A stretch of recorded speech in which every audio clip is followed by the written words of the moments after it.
گندم کا 15 lakh ton short فال ختم کرنے کے لیے گندم درآمد کرنا حکومت کے لیے نیا امتحان بن گیا۔ السلام علیکم دوستوں، میں ہوں آپ کا ہوسٹ محمد رامیش اور آپ دیکھ رہے ہیں ہمارے یوٹیوب چینل۔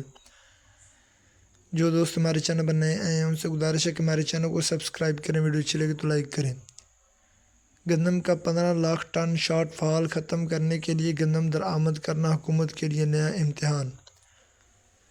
عالمی منڈی میں گندم کی قیمت مقامی قیمت سے 700 روپے من زیادہ ہو گئی۔ پاکستان فلور ملز ایسوسی ایشن نے درآمد گندم کی پیشکش مسترد کر دی۔ 7 دن میں گندم نہ ملی تو ہڑتال پر جا سکتی ہے، چیئرمین فلور ملز ایسوسی ایشن۔ اس وقت ملک میں اور خصوصی طور پر پنجاب میں گندم اور آٹے کا بحران ایک مرتبہ پھر سر اٹھانے لگا ہے۔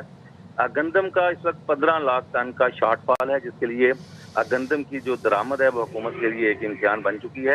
عالمی منڈی میں گندم کی قیمت 3800 روپے فی من ہے، جبکہ مقامی 3000 روپے اس وقت فروخت ہو رہی ہے، اور درآمدی گندم سے 20 کلو آٹے کا تھیلا 1800 روپے میں فلور ملز ایسوسی ایشن نے فروخت کرنے سے انکار کر دیا ہے۔ انہوں نے کہا یہ ممکن نہیں ہے، اگر ہمیں فوری طور پر ان سرکاری نرخوں پر گندم نہ ملی 3000 روپے تو اس سے جو ہے وہ شارٹ فال مزید بڑھ جائے گا۔ اور جو مرکزی رہنما ہیں عاصم رضا، ان کا یہ کہنا ہے کہ اگر 7 دن میں ہمیں 3000 روپے فی من گندم نہ دی گئی تو پھر ہم ہڑتال کا بھی اعلان کر سکتے ہیں، جس سے آٹے کا ایک مرتبہ پھر بحران ملک بھر میں سر اٹھا لے گا۔